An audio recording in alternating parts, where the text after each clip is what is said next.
Hello again everyone, welcome back to Landric Plays. Today I'm playing some more of the Darkest Dungeon. Last episode we sent off our party into the woods surrounding the manor, and they made it back all in one piece, which is pretty good. We got some treasure, we got some heirlooms, so we're going to send them out again in a moment. But first, let's take a look at what we unlocked. We unlocked a new building in the hamlet, the sanitarium, and 2 new dungeons as well, so that's going to be pretty exciting. So this is the sanitarium. We can use this to treat diseases and some of the quirks we've gotten. So if we take, say, Dismas over here, these quirks that we've been building up every time we level up, we can either choose to lock in some of these good traits so they don't get replaced, or we can choose to get rid of some of these bad traits here. However, it's really expensive to do this, so I'm definitely not going to do it right now, because this would almost completely bankrupt us. And we can also treat diseases that we might come across in some of the adventures, but nobody's got any diseases yet, so that's fine. We can also upgrade this, so we can upgrade the cost, the disease treatment cost, or just the number of slots that we've got here. I'm going to leave this for now because I don't tend to actually use this much, certainly not this early on. When we've got a bit more money to sort of go around, or if there's something really bad that needs to be treated at once. While we're in town, let's just have a quick look at the blacksmith, because I wanted to upgrade this. Do we have enough? No, we don't have quite enough to upgrade these yet. So what do we need? Deeds for this one. So we've got 6, we need 8. Okay, so that's not so bad. So we'll be on the lookout for deeds if we can. So let's go to the embark screen and have a look. So we've unlocked 2 new dungeons. We've unlocked the Warrens over here and the Cove over here. So the Warrens, the difficulty level for this one is Veteran. You can see it's highlighted in yellow, which means ideally we want our party to be level 3 before we send them off here. So even though it's got some of those deeds that I just said we wanted, probably not going to go here yet. We could explore the Cove instead, which will give us some busts, the Weald, which will give us some crests, or the Ruins, which will give us some portraits. I think we're going to go to the Cove just because we've not seen it before, and I think also I could send out our usual party and build up some skills, but I think I'm going to give some experience to our lower level guys, just so we've got a nice rounded roster. We'll just, yeah, that looks like quite a good setup actually. Just give them a look to make sure they're all in the right places. Yep. Yeah, that'll do nicely. So again, I could spend some gold to mix around their skills, but I'm going to save up as much as I can, I think. And with that in mind, I'm probably going to take slightly less provisions again. I think I'm going to see if we can get away with 6 torches. I don't want to push my luck too much, but I think this will do. I think I'm going to take 2 spades just in case, some herbs, and a key just in case, why not? I think that should be plenty. So, let's head into the Cove. Thralls will explode if left for too long. We've not actually come across any thralls yet. Maybe we'll see some while we're in the Cove. Okay. This is taking a little bit longer than normal to load, but there we go. These salt-soaked caverns are teeming with pelagic nightmares. They must be flushed out. Pelagic nightmares. Yes, they must. Okay. So, what's our mission? I didn't even check what our mission was this time. 100% of room battles, and it's a nice linear dungeon, so that should be fine.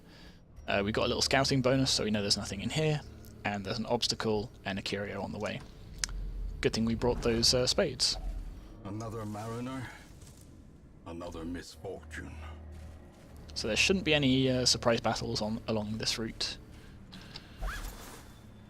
But we do get some treasure, get a little bit of gold. Nothing to write home about, but you know, better than a monster. Are we going to get another scouting bonus? No. So now we're going in blind.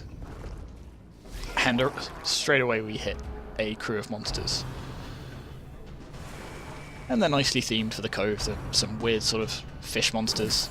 A Pelagi Shaman, and a Pelagi Grouper, and some little fish monsters. Okay, so I could straight away go and heal heal our Plague Doctor, but I think actually I'm going to open up with the stun. Yeah, it's a shame we can't reach the Shaman because they can be quite dangerous, but we'll just lay down some stuns on this guy here.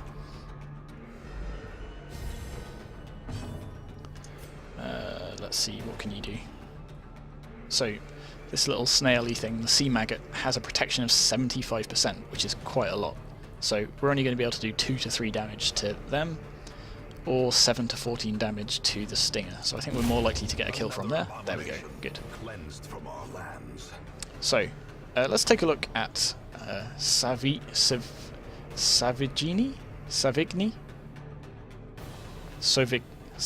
I have no idea how to say his name. Our man-at-arms. So we've got Crush, which is just a basic melee attack. We've got Rampart, which moves us forwards one, and it does slightly reduced damage. It's got more chance of a crit. It also does a knockback and a stun, so that might be quite useful in a pinch. But I don't really want to swap our order around too much. We've got Bellow, which is a ranged attack. It sort of doesn't do a lot of damage, but it affects everyone and it debuffs them. And we've got Defend, so we can guard one particular ally, which means I think we take damage instead of them, and we get plus 25% protection. So this man-at-arms has got quite a tanky build. I think though what we're just going to do from here at least is just to start doing some damage on this guy. There's a nice crit, got a little bit of stress relief straight from the start. It's a shame we didn't kill it, but you know, can't complain. Taking more stress damage. That's quite a lot of stress damage quite early on. So this Sea Maggot's not acted yet. You can still see the little tick next to its thing. So ideally I want to finish it off before it moves. So let's hit it with a Judgment. Yeah, there we go. 1 damage, that's plenty. Maintain the offensive. Right. So neither of these guys have protection, so we don't need to worry too much about using the Plague Grenade. But it's sort of our with the Plague Doctor, it's sort of our thing. So let's use a Noxious Blast on this guy.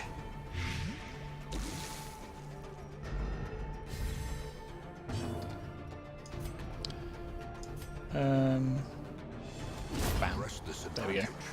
Give them no quarter. So the problem is you can't actually do much from there, so you could use Rampart, it'll move you forwards 1, but it also has a chance to stun, which I like. Let's give that a go. There we go, that came in quite handy. Let's use a Noxious... So we can't use the Noxious Blast, but we can use a Plague Grenade, which is similar. It's similar enough, so it adds another tick of Blight. And actually you're done for on your next turn. And we've still got a bunch of moves left, so we can focus on healing a bit for now. And we'll just use a Crush, there we go. Bam! So 100 gold, another torch, another key, and a dodge stone. So +4 dodge, -1 speed. Now that's interesting. I think I might equip this dodge stone straight onto our man-at-arms, because if we do use that guard, having him take the damage and the attacks could be quite useful if he could dodge them. Another one of these altars. Definitely going to skip that for now. The match is struck. A blazing star is born. I'm very happy we had that extra shovel, because that would have been very difficult to get through without it. Found a trap. Let's just check our trap chances. 50, 50, 60. Okay, that's 60% is not the best odds we've seen all day, but you know, let's give it a go. Hey, we got lucky. And some more loot. And it's got a map. Doesn't really matter because it's a linear dungeon. We're going to have to go this way anyway, but I guess it's nice to know what to expect. And actually knowing that trap is there is quite useful. We've got our first hunger event of this dungeon, so I'll eat some food, we'll get some health back. It's quite early on actually, there's a chance we might get another one of those before the end, and we've only got the 2 food. So either hopefully we'll find some, or we just won't get the event if we're lucky. Okay, so we've got the Pelagies again. Ooh, a crit. A very early crit as well.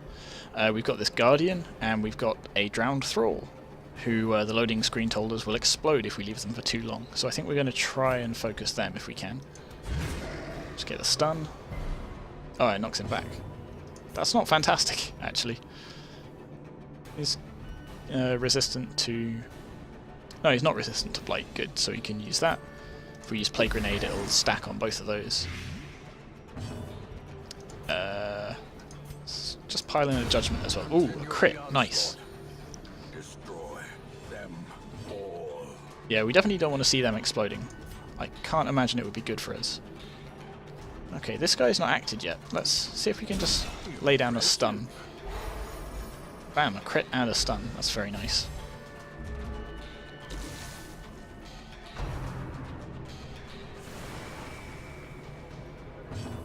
And see, this guy, because he's got the shield, he's got the protection of 33, so actually we want to lay down some status effects on him, like Bleed and Blight. But for now, I think I'm just going to keep stacking it up on this guy at the back, because if we can get another stack of Blight, he's going to die next turn. So I could try and go for another stun, but because he's got this, because we stunned him last time, he's got the stun resist this time, so I think I'm just going to go for another basic attack. And I think I'm going to go for this guy because he's got less health. Hopefully we can take him down. I was going to say quicker, but yeah, maybe we can take him down in one shot too. Ah! So this Guardians has the guard move as well, which unfortunately for him, the person he's going to guard is dying next turn anyway, so, you know, I'm not that worried about it. Gives us a little breathing room to do some healing, in fact. And then we'll just start smashing into this guy's face. The slow death. Unforeseen. Unforgiving. Ooh, that's a bit of a shame. Ah, probably should have gone for the Blight actually, because he's got a higher bleed resist than he does Blight. Oh well. I think we'll stick with some more healing.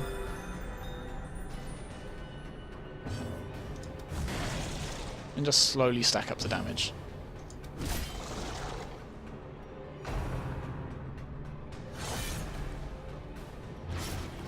Okay, that hurt a little bit. Not too bad. 2 damage per round for 3 rounds isn't good though. I kind of wish I had those bandages now, but ah well.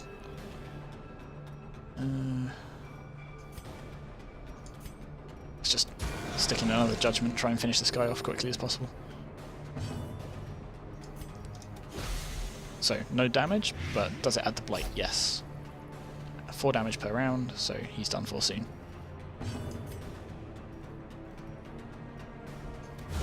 Yeah, and we finish him off with a crit anyway. Cool. Not too bad at all. Ooh, that's a lot of gold, and 2 extra food. So clearly in view. So that's pretty handy, actually. Merely a trick of the light? Yes, yes, trick of the light. But at least we've got that extra food now, so if we do get a hunger event, it's not going to damage us that badly. Oh, what's this? Eerie coral. There's something odd about this coral. Let's give it a look. Ooh. It's abrasive and unnerving. Was that? A whole bunch of stress. That wasn't fantastic. Barnacle crusted chest. It's blanketed. You know what? After getting stung by that coral, I'm not gonna... I don't think we've got anything that we can use on this. I think this needs to be cleared with a shovel or something like that. So, we're not going to risk that. We're going to go straight into the next fight. Some more cultists hanging out with these guys. Okay, so he's buffing him, so he does extra damage, he's more accurate, he's more likely to get a crit, so maybe we should focus on this guy. Then again, we can stack up some plague on the 2 in the back, so I think we'll do that. Because if we can keep stacking that up, they're actually going to die quite quickly. Before they can do too much like that. They lower the torchlight, they add more stress. Grievous injury. Palpable fear. And suddenly Mussart, our Crusader, is very, very close to breaking. Okay, you go straight for them.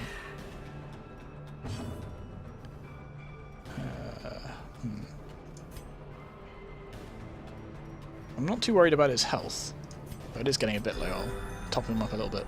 It's not his health I'm worried about, it's this stress bar. Then again, maybe you're curious about seeing what happens when that gets to full, so maybe it won't be so bad after all. Ooh, more bleed. Quite a lot of bleed again. No. So they've got some healing skills as well, so we definitely want to take this guy out sooner rather than later. Pull, are they going to resist? No. Okay. We'll add some more plague grenade stacks to the backline. 8 damage per turn. Swap you back round. Drat.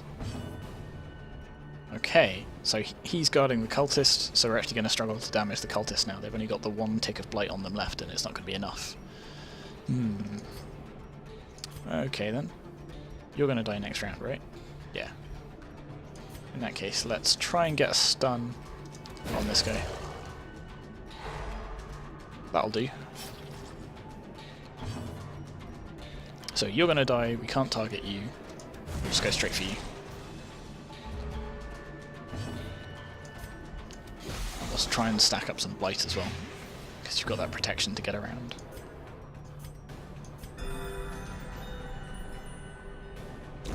Slowly, gently. This is how a life is taken. So they're gone. Actually, I don't know if the barnacle barrier will guard against the blight. Maybe we should check that out. They're not guarded now anymore anyway, so let's give it a go. Ah. I guess we will never know. That's right, you can't do anything from the back, so we'll start edging you forwards again. We'll just have you constantly lay down some plague grenades. I'm enjoying this skill. We should probably put some points into that if we can. We'll just slowly whittle this guy down. He's now taking 8 damage a turn, so hopefully not quite. Next turn he's done for sure though, but ooh. Extra bleed. 3 damage per round for 3 rounds. We definitely need some bandages next time. Oh well, live and learn. Hang on a minute. Okay, good. I was worried for a second there he had a special ability that cured bleeding and I hadn't seen it. Let's stack it up on you, because you're the one bleeding right now. And hopefully, if you get the kill, you'll get a little bit of stress resist. Yeah, just a little bit. But you know, it's more than nothing. So we've got some more gems, and some more food. Good. And a chest. And we've got a key for this, so let's unlock that. Guarantees we get a good thing. Packs laden with loot are often low on supplies. Well, they're not super laden with loot, it's 150 gold. I was hoping for some heirlooms. So we get a final bonus scouting thing, and that room's empty. So this is the last room battle, so we just have to get there, beat those guys, and then we can hightail it out of here if we want.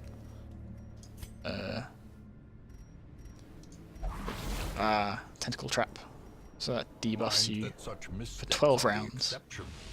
And not the rule. Not fantastic. And while we're at it, let's swap you back round.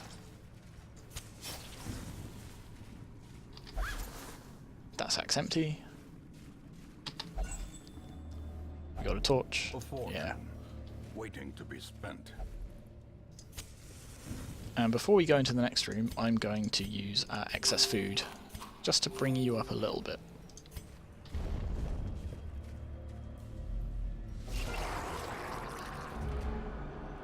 Now, what is that? We'll find out afterwards, I suppose. Okay, so they're mostly going first. Ooh, is that going to stun? He resists, good. That's very, very bad. And another crit. And he's on death's door. So, thank you. He's going to take... He's got minus 10 to accuracy, minus 25% to damage, minus 5 speed, plus 35% to stress. And any damage he receives from now on could be fatal. So we absolutely have to bring you back up off death's door.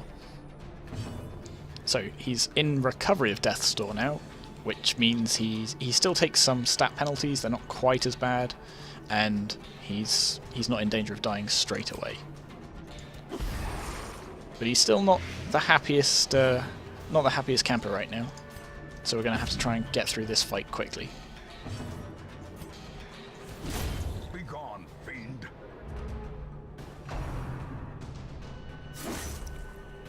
The best defense is a good offense. From becoming unwound. Aha, there we go. So, his stress reached 100, but we got lucky. He didn't get a negative trait. He got a virtue. So, sometimes heroes respond to the onslaught of stress by becoming heroic. So, we get some stat bonuses and some other benefits, which last until they camp or they return to town, which is pretty handy. He's still on death's door though, so like even 1 damage right now could kill him. It's okay, he's not being targeted, but he's quite close to death's door as well. Tempted to use this for the 25% protection, but like I say, even 1 damage will do it right now, so best defense, good offense, that's what we're going to go for, and we're going to trust our Vestal to keep him healed. Like, just enough to keep him off death's door. I'm going to keep laying down some plague on the backline. He's resisting, which is a shame, but that's really annoying. Good, they're gone, so that's their healing ability gone.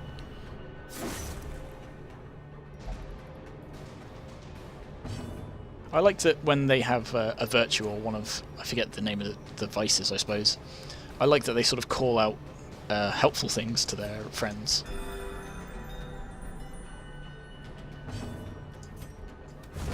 There we go. We're slowly whittling them down now.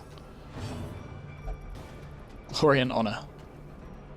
Yeah, you said it, Massart. Ooh.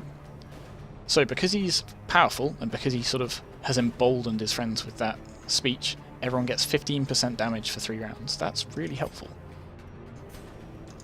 Doesn't help me right now because I can't actually get there, so I'll just use this defensive skill. Oh, which marks me, not somebody else. I guess that makes sense, but so it attracts enemies and takes more damage from some attacks. Not all attacks though, hopefully. Otherwise that would have been a bit silly. There we go.